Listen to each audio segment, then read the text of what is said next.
Mia Miller couldn't explain the recurring dream that had haunted her for the past 3 months. Every night, the same sequence played in her mind, standing in a vast, luminous space, conversing with beings of light, reviewing scenes from what seemed like dozens of different lives, and always that overwhelming feeling of purpose, as if she had made important decisions before arriving in her current life, decisions she now couldn't remember. The dreams had started shortly after her 30th birthday. By day, Mia worked. As a research librarian at the University of Virginia, her life predictable and orderly. She lived alone in a small apartment in Charlottesville, surrounded by books and her own quiet routines. Nothing in her waking life explained the vivid nocturnal journeys that left her gasping awake at 3:17 a.m., always precisely at 3:17. "You need to take better care of yourself," her colleague Amanda had told her over coffee that morning, noting the dark circles under Mia's eyes. "Maybe see someone about those dreams." Mia nodded absently, her attention caught by a book cart waiting to be reshelved. On top sat a worn volume with faded gold lettering, Edgar Cayce on Reincarnation. Something about it called to her. She picked it up, feeling an unexpected warmth spreading through her fingertips. That evening, curled on her sofa with the book, Mia felt a strange sense of homecoming as she read Cayce's accounts of souls planning their lives between incarnations, selecting their challenges and relationships for spiritual growth. When she reached a passage about souls often traveling in groups across multiple lifetimes, reconnecting in different roles to resolve karmic patterns, she nearly dropped the book. This was exactly what she had been dreaming. "This can't be coincidence," she whispered to her empty apartment. The next day brought an unexpected encounter. While researching in the university's special collections section, Mia reached for a document. At the exact moment, another hand extended for the same folder. She looked up into the most unfamiliar face she'd ever seen. A man she was. Certain she had never met, yet somehow knew deeply. "I'm sorry," he said, smiling. "Please go ahead." "No, that's..." Mia stopped, overwhelmed by a cascade of images. The man before her dressed in Civil War-era clothing, then as a monk in what appeared to be medieval Europe, then standing beside her in that luminous between-life space from her dreams. "Are you okay?" he asked, concern etching his features. "I'm fine," she managed. Have we met before?" He studied her face with intensity. "I'm Jackson Davis, and no, we haven't formally met, but..." He hesitated. "This might sound strange, but you seem incredibly familiar." Over coffee in the library's courtyard, they discovered numerous unlikely connections. Jackson was a visiting professor researching Edgar Cayce's work and its connections to quantum physics. He had also been experiencing unusual dreams and intuitive flashes for the past 3 months, since his 35th birthday. Cayce talked about soul agreements, Jackson explained, his voice low and earnest. "The idea that before we incarnate, we make plans with other souls, agreements about what we'll experience together, what lessons we'll learn. But why would we forget these agreements?" Mia asked, her academic mind struggling with concepts that felt simultaneously foreign and deeply familiar. "That's the journey, isn't it?" Jackson replied. "The forgetting is part of the experience. We're meant to rediscover these truths through living." That night, Mia's dream changed. Instead of the formless space of light, she found herself in what appeared to be the ARE, the Association for Research and Enlightenment, Cayce's organization in Virginia Beach. Only it wasn't the modern building. It was as it might have looked in Cayce's time, and seated before her was Edgar Cayce himself, his kind eyes fixed on her with recognition. "You've begun to remember," he said simply. "That's why you're here." "Remember what?" Mia asked. "Your souls. Purpose? The work you and Jackson agreed to do, the healing you both need to complete." She woke at 3:17 a.m., trembling not with fear, but with certainty. Something profound was unfolding, something she had apparently planned long before her birth, as Mia Miller. The forgotten memories were stirring, demanding to be acknowledged. The next morning she called Jackson. "I need to go to Virginia Beach," she said without preamble. "To the ARE. Will you come with me?" There was a long pause before Jackson answered, his voice tinged with wonder. "I was just about to call you with exactly the same suggestion."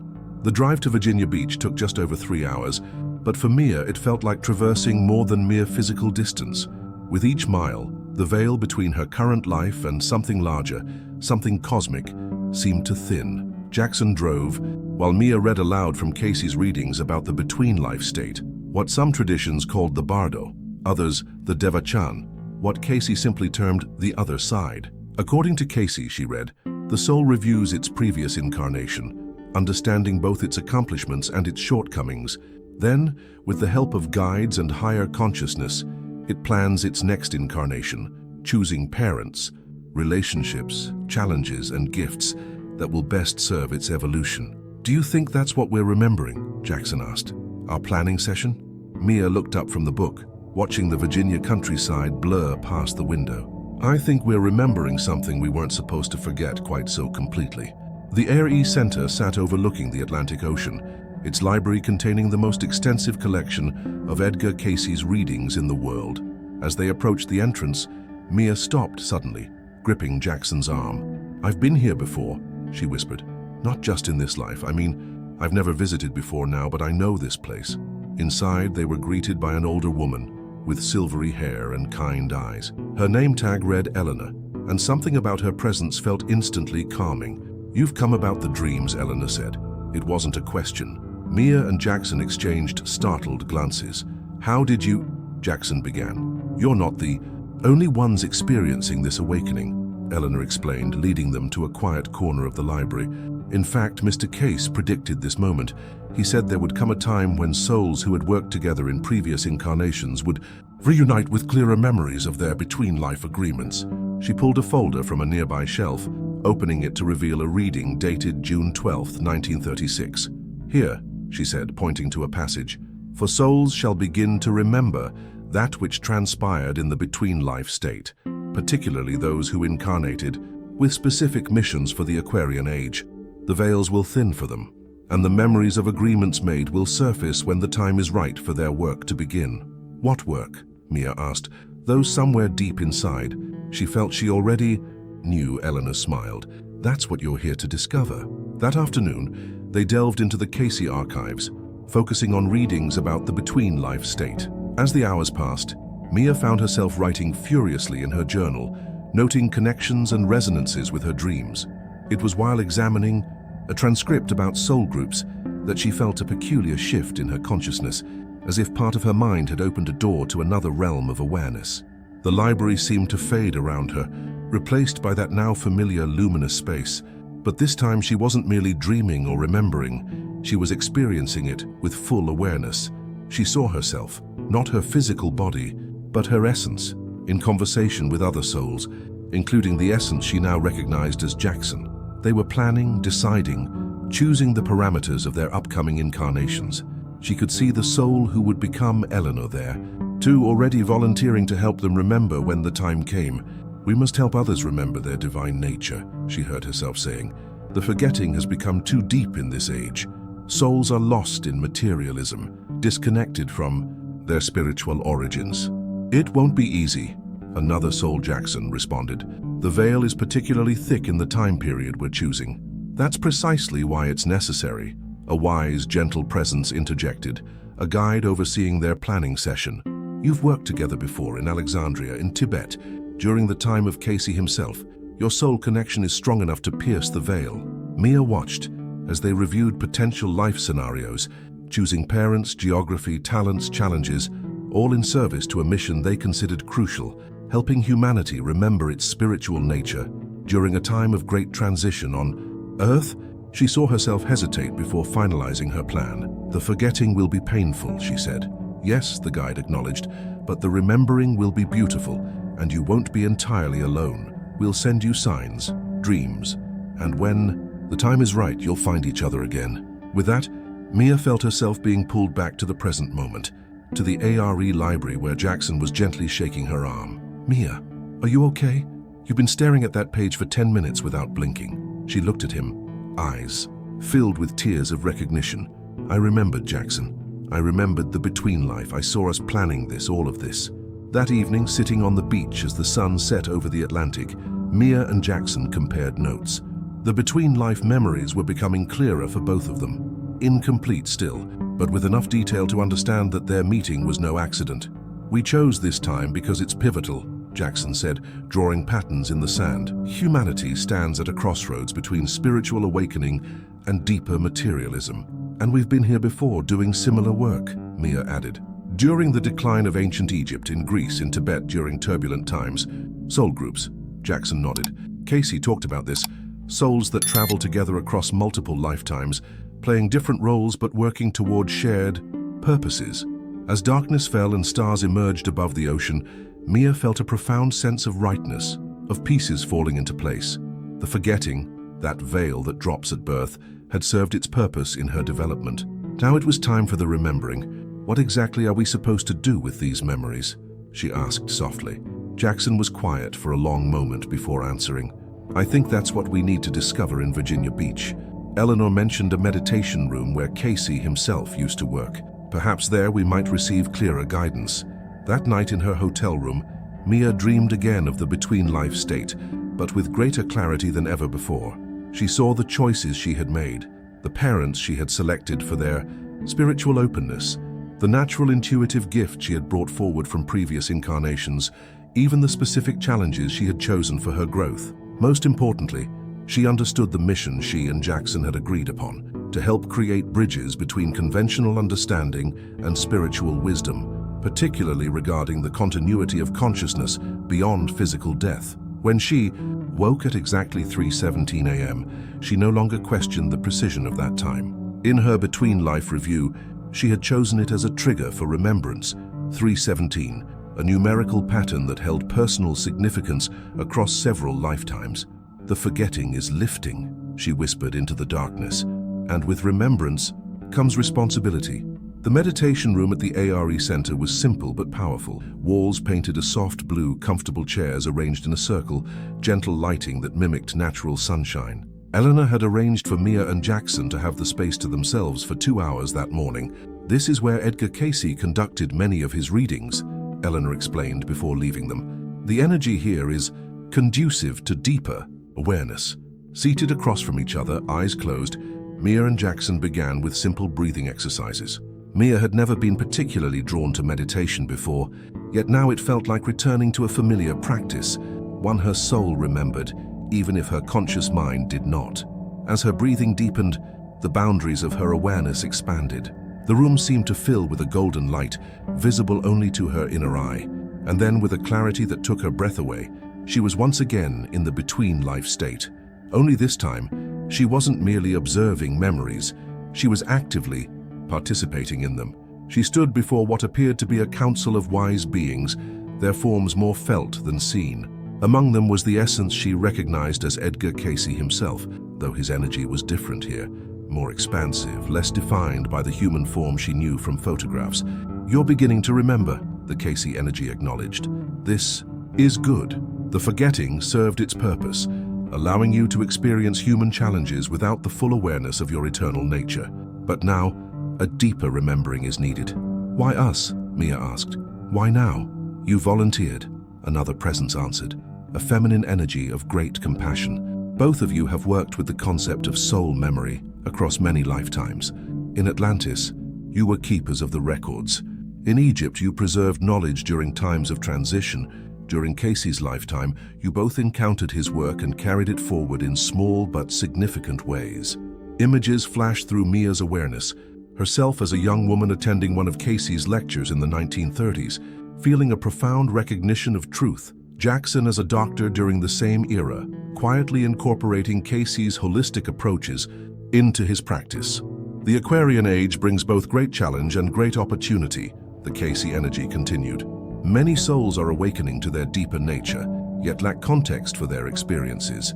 Your work, together, is to help provide that context, to translate ancient wisdom into modern understanding, to help souls remember what they knew between lives. The vision shifted, showing Mia and Jackson working together, writing, teaching, creating spaces for others to safely explore their own soul memories. She saw them developing methods for helping people access their between-life awareness without fear or confusion. Most importantly, she saw the ripple effects of this work, thousands of people experiencing healing through remembrance, reconnecting with their spiritual purpose. The forgetting is not a mistake, the feminine presence explained gently. It allows for authentic human experience, for genuine choice and growth. Yet there comes a time in each soul's journey when remembering serves evolution more than forgetting. That time is now, not just for you, but for many. With that understanding came a flood of information, practical guidance, insights, techniques they would need. Mia felt it all being downloaded into her consciousness, not as academic knowledge, but as lived wisdom her soul had gathered across millennia. When she finally opened her eyes, she found Jackson looking at her with tears streaming down his face. Without words, she knew he had experienced something parallel to her own journey. "You saw it too," she whispered. He nodded, taking her hands in his. "The work we agreed to do, the books we're meant to write, the centers we're meant to create. Soul memory workshops," Mia added, "helping people access their between-life awareness safely with proper context. Bridging science and spirituality," Jackson continued, "using quantum physics, neuroscience, and consciousness studies to help people understand experiences they've dismissed as impossible. For hours, they shared details of their visions, filling pages with notes, diagrams, and plans. What had seemed like random dreams just days ago now revealed themselves as fragments of a cosmic blueprint they had helped design before birth. Eleanor found them still working when she returned to the meditation room. She smiled knowingly as she looked over their notes. "You're remembering the blueprint," she said simply. Mia looked up. "You knew all along, didn't you, that this would happen when we came here?" Eleanor's eyes twinkled. "Let's just say I've had my own between-life memories. Part of my soul agreement was to help others, like you, when they were ready to remember theirs." As the sun began to set on their final day in Virginia Beach, Mia and Jackson walked along the shore, the vastness of the ocean mirroring the expanded awareness they now carried. "It's overwhelming," Mia admitted, "remembering not just past lives but the between-life state, understanding that we consciously chose the circumstances of our lives for specific purposes. It changes everything," Jackson agreed. "The way we view challenges, relationships, even death itself. Yet most people live without this awareness," Mia said softly. "The forgetting is so complete for them. That's why we're here," Jackson reminded her. "Not to force remembrance on anyone. It comes when each soul is ready, but to create spaces where it can happen naturally, safely." They stopped walking, turning to face the ocean as stars began appearing above the horizon. Mia felt a profound sense of peace mingled with purpose. The veil between her everyday consciousness and her eternal awareness had thinned permanently. She would never again be limited to the narrow perspective of one lifetime. "I keep thinking about what Cayce said," she mused. "We are not human beings having a spiritual experience. We are spiritual beings having a human experience. And now we remember both aspects of our nature," Jackson added. As they stood in comfortable silence watching the waves, Mia reflected on the strange journey that had brought her here. From mysterious dreams to a random book on a cart, from an unexpected meeting with Jackson to profound visions at the ARE, all of it unfolding according to a plan she had helped create before her birth as Mia Miller. The forgetting had served its purpose in her development. Now it was time for remembering, not just for herself, but to help others remember their own divine nature, their own soul agreements, their own between-life wisdom. Back in Charlottesville 2 weeks later, Mia sat at her desk writing the introduction to what would become their first book together, Your Soul's Memory, Accessing the Wisdom of the Between-Life State. On her wall hung a simple framed quote from Edgar Cayce, "Dreams are today's answers to tomorrow's questions." She smiled, knowing that her most profound dreams had actually been memories, memories of what her soul had known all along but had temporarily forgotten in order to fully embrace the human journey. The clock on her desk read 3:17 p.m. Perfect timing, she thought. The hour of remembrance. With renewed purpose, she continued writing, giving voice to wisdom that transcended the boundaries of a single lifetime, wisdom that existed in that luminous space between lives, where souls remember what they temporarily forget when choosing to become human once again.